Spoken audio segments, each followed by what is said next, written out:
ಹ್ಮ್. ಆಹ್. ಆಹ್. ಯಪ್ಪ, ದಿನ ಒರೆಸಿದ್ರು ಎಷ್ಟು ಕೊಳೆ ಇದೆ.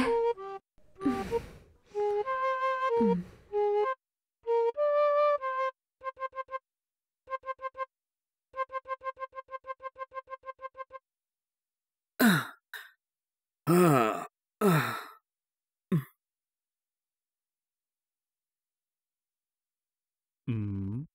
ಇವಳನ್ನ ನಾನು ತುಂಬಾ ದಿನದಿಂದ ಪಟಾಯಿಸ್ಬೇಕು ಅನ್ಕೊಂಡೇ ಇದ್ದೀನಿ. ಇವತ್ತು ಮನೇಲಿ ಯಾರೂ ಇಲ್ಲ. ಇದೇ ಸರಿಯಾದ ಸಮಯ. ಆ ಅಕ್ಕಿ ತಿರುಗಿ ನೋಡೋದೇ ಇಲ್ಲ ಅನ್ನುತ್ತೆ. ಹ್ಮ್ ಹೆಂಗ್ ತಿರುಗಿ ನೋಡ್ಸೋದು? ಹಾ. ಹ್ಮ್ ಇಷ್ಟು ದಿನ ಇವಳನ್ನ ಸುಮ್ಮನೆ ಬಿಟ್ಟಿದ್ದೇ ತಪ್ಪು. ಇವತ್ತು ಆಟ ಆಡೋದೇನೆ.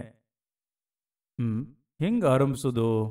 ಒಂದ್ ವೇಳೆ ಇವಳು ನನ್ನ ತಪ್ಪಾಗಿ ತಿಳ್ಕೊಂಡ್ರೆ ಮಾನ ಹೋಗ್ಬಿಡುತ್ತೆ. ಹ್ಮ್ ಅನ್ಕೊಂಡ್ಲಿ. ಹಿಂಗೆ ನಾವು ಮನ್ಸಲ್ಲೇ ಇಟ್ಕೊಂಡು ಕೊರಗೋ ಬದಲು ಕೇಳೋದು ಒಳ್ಳೇದು. ಆ ಆರಂಭಿಸೋಣ.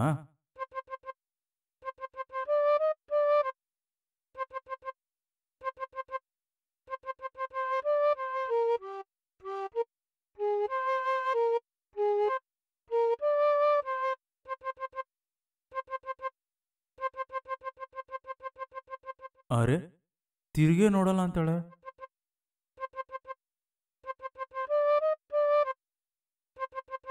ಸರಿ, ಇದಕ್ ಮೇಲೆ ವೇಟ್ ಮಾಡ್ತಿದ್ರೆ ಕೆಲ್ಸಕ್ಕೆ ಬರೋದಿಲ್ಲ. ಇವತ್ತು ಹೇಗಾದ್ರೂ ನನ್ನ ಆಸೆನ ಇವಳ ಜೊತೆ ನೆರವೇರಿಸ್ಕೊಳ್ಳೋದೆ.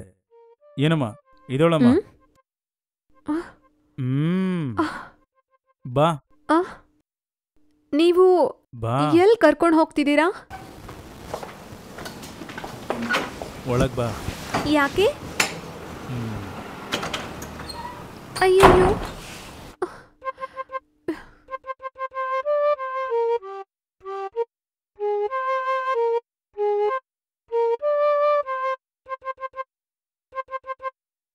ನಾವು ಸ್ವಲ್ಪ ಹೊತ್ತು ಸಂತೋಷವಾಗಿರ್ಬೋದಾ? ಇದು ನಿಮ್ಮ ಅಣ್ಣನ್ ಗೊತ್ತಾದ್ರೆ ಏನಾಗತ್ತೆ ಅಂತ ಗೊತ್ತಿದೆ ನಿಮ್ಗೆ? ಗೊತ್ತಾದ್ರೆ ಏನ್ ಮಾಡ್ತಾನೆ? ನಿಮ್ಮ ಅಣ್ಣನೂ ನಾನು ತುಂಬಾ ದಿನಗಳಿಂದ ಏನ್ ಒಂದಾಗಿದ್ದೀವಿ. ಮಾತಾಡ್ತಾ ಇದೀಯಾ? ನಿಜವಾಗ್ಲೂನಾ? ಹೌದು, ನೀವೇ ಸ್ವಲ್ಪ ಲೇಟು.